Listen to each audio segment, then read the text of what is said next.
ഒരു സംശയം വേണം അവിടെ. ഈ മഹാന്മാർ ഇത്രയൊക്കെ ഇബാദത്ത് ചെയ്തിട്ട് കരിയാ, നമുക്ക് അങ്ങനെ കരച്ചിൽ വരും? ഇല്ല. നമുക്കാണെങ്കിൽ ഇബാദത്ത് ഇല്ല. എന്താ തമ്മിൽ വ്യത്യാസം ഒന്നേ ഉള്ളൂ. നമുക്ക് അള്ളാനെയും പരലോകവും അറിയില്ല. മഹാന്മാർക്ക് അത് അറിയാം, അതിന്റെ ഭയാനകത അറിയാം. 999 പേര് നരകത്തൊക്കെ പോയിട്ട് വേണം ഒരാൾ സ്വർഗത്തിൽ കടക്കാൻ. ആ ഒരു മെമ്പറിൽ പെടാൻ എന്ത് പണിയുണ്ട്? ആയിരക്കണക്കിന് കൊല്ലം സഞ്ചരിക്കാനുള്ള പാല സിറാത്ത് പാലം. ആ പാലത്തിലൂടെ നടക്കണമെങ്കിൽ കാലിന് എത്ര ആത്മീയ റീചാർജ് ചെയ്യണം? ഇപ്പൊ ഇവിടെ സമസ്തന്റെ പ്രസിഡന്റ് സുലൈമാൻ ഉസ്താദ് കടന്നു വരുന്നതെന്ന് വിചാരിക്കും. എവിടെ? നമ്മളെ വീട്ടിലേക്ക്. പത്രം വായിച്ചുകൊണ്ടിരിക്കുന്ന നമ്മളവിടെ മടക്കി വെച്ച് ഉസ്താദിനെ സ്വീകരിക്കും. നമ്മുടെ ഒരു ചെറിയ മോള്, UKG പഠിക്കുന്ന ഒരു ചെറിയ മോള് ഉസ്താദിനെ മെയിൻ ജോലി ചെയ്യില്ല. കാരണം ആ കുട്ടിക്ക് സുലൈമാൻ ഉസ്താദിനെ അറിയില്ല. നമുക്ക് അറിയാം. ഫസാലി ഇമാമിനെ നിസ്കരിക്കുമ്പോൾ ആരോ മുമ്പിലാണ് നിൽക്കുന്നതെന്ന് അറിയാം. നമുക്ക് അറിയില്ല. അത്ര തന്നെ വ്യത്യാസമുള്ളൂ. ഇനി വേറെ ചക്കിക്കൊന്നും പറ്റേണ്ട ആവശ്യമില്ല. ഇതാണ് നമ്മുടെ നിലവിലുള്ള സ്റ്റാറ്റസ്.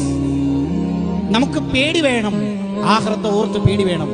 എല്ലാ ആൾക്കാരെയും നരകത്തിൽ കടത്തി ഒരാളെ മാത്രം സ്വർഗത്തിൽ കടത്തുന്നു എന്ന് അള്ളാഹ് പറഞ്ഞാൽ ഞാൻ വിചാരിക്കും അത് ഞാനായിരിക്കും എന്ന് ഉമർ റളിയല്ലാഹു പറയുന്നു. അതേ ഉമറങ്ങൾ എന്നെ പറയുന്നത് കാണാം, എല്ലാവർക്കും സ്വർഗം കൊടുത്തു, ഒരാൾക്ക് മാത്രം നരകമാണ് എന്ന് അള്ളാഹ് പറഞ്ഞാൽ ചിലപ്പോൾ അതിന് ഞാനായിരിക്കും എന്ന് പറയാൻ എന്ന് ഞാൻ കരുതും എന്ന് പറയും. പേടിയും പ്രതീക്ഷയും ജീവിതത്തിൽ വേണം. ഇപ്പൊ സൈക്കോളജി ഓവർ ആവലോടുകൂടി എല്ലാവർക്കും പേടി പോയി. കാരണം അയാം ഓക്കെ ആണ്. എങ്ങനെ പേടിയുണ്ടാവും? എങ്ങനെ പേടിയുണ്ടാവുക? എന്റെ പ്രിയപ്പെട്ട കൂട്ടുകാരെ, നമുക്ക് ഈ ദുനിയാവല്ല യഥാർത്ഥ ലോകം. ദുനിയാവ് ഇങ്ങനെ തീർന്നു പോവുകയാണ്.